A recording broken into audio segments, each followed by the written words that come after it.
Tonight's story is called The Overdue Eyes, written by Dead Air.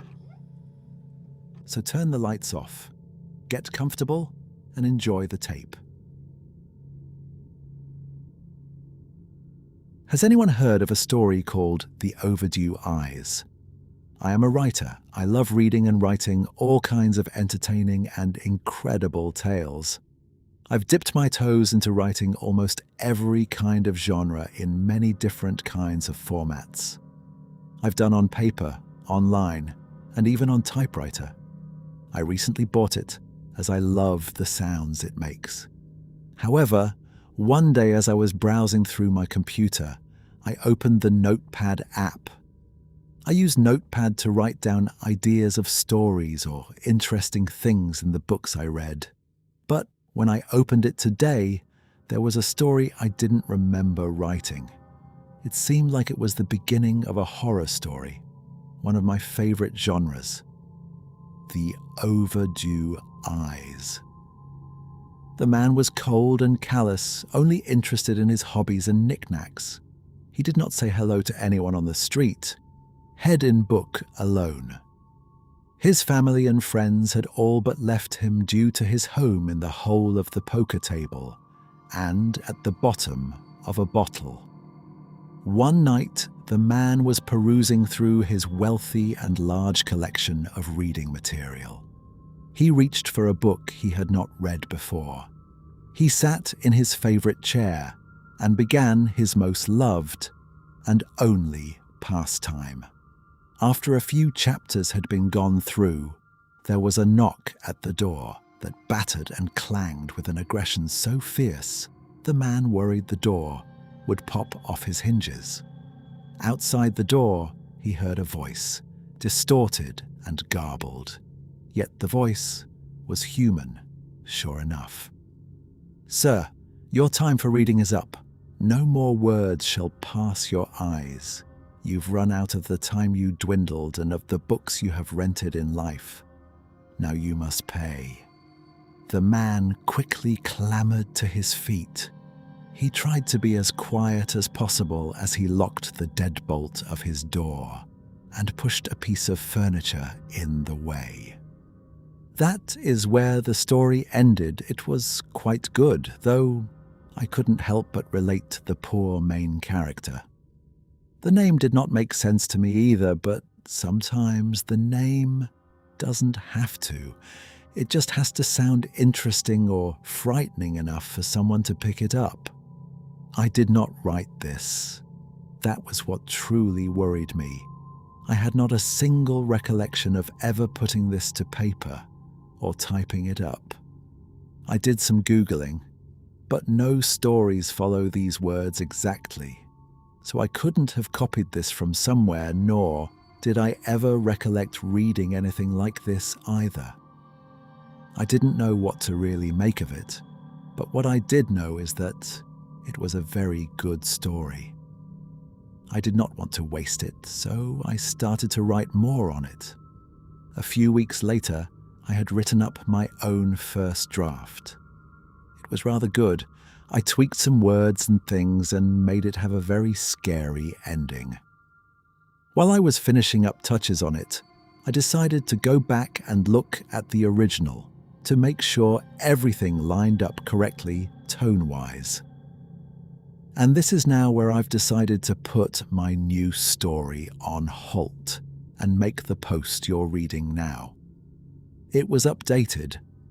I'm not sure if my computer and laptop have been compromised, and this is some prank from someone who's delving into my bank account as I type, or if there's a carbon monoxide leak and I'm writing a story I can't remember. Or maybe someone has broken in and been writing stories.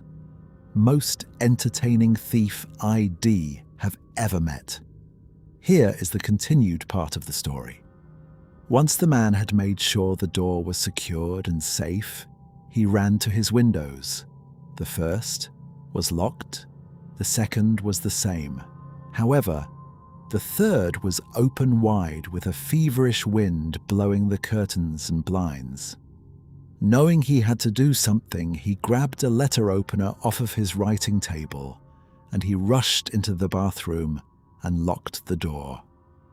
He heard footsteps outside the bathroom, stopping right outside the door he was behind. He stepped away from the door, staring intently at the shadow of the feet planted outside. As he stared, he softly watched the light regain the ground it had lost, as the 2 feet planted at the door softly lifted up. He couldn't help but let out a noise as the door handle started to turn gently. Once, then again, then the 3rd time it shook with a snap. This was better than what I had written by a mile. I immediately started putting these new elements into my story and into the post you are reading now. While I am worried about how this is getting onto my computer, whoever or whatever is doing this is a great writer. So, I'm simply going to let them do their work. Some may say this is foolish, but that is why I am making this post. So that way, once I get the ending of this story, then I can stop it. I simply must know how this ends.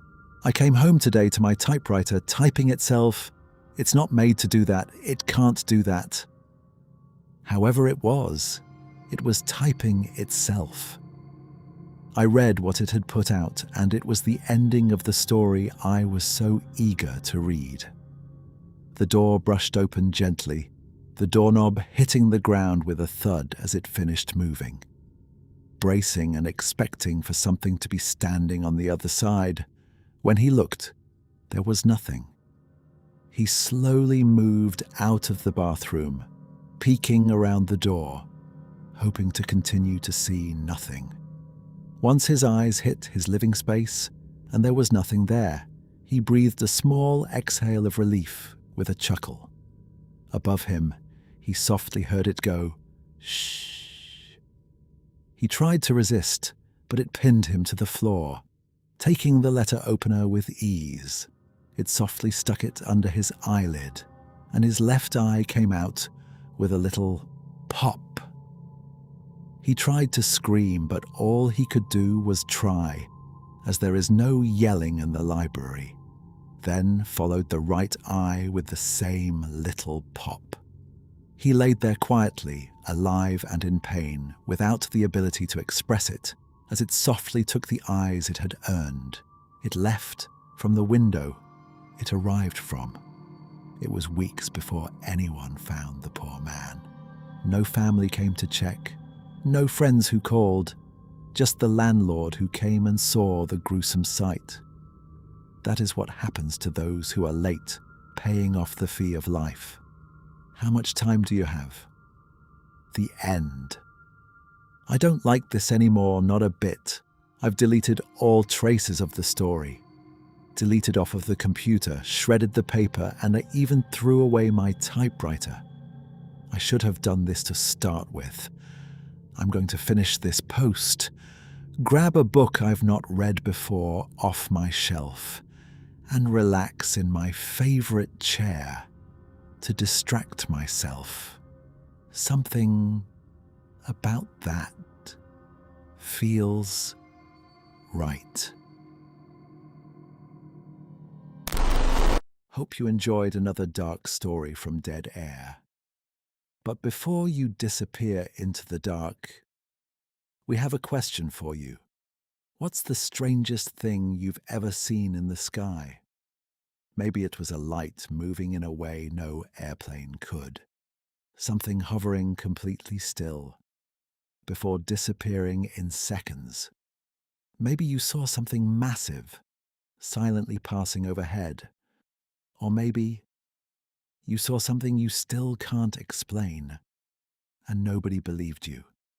Tell us your story down in the comments, because people have been reporting strange objects in the sky for generations. Lights, shapes, objects moving in impossible ways. Most of them probably have an explanation, but then there are the ones that don't. the ones that leave you staring at the sky, wondering if something up there was staring back. Who knows? Your experience might inspire a future tape here on VHS After Midnight. Until next time, if you ever see something strange hovering above you, don't just ask yourself what it is. Ask yourself why it stopped over you.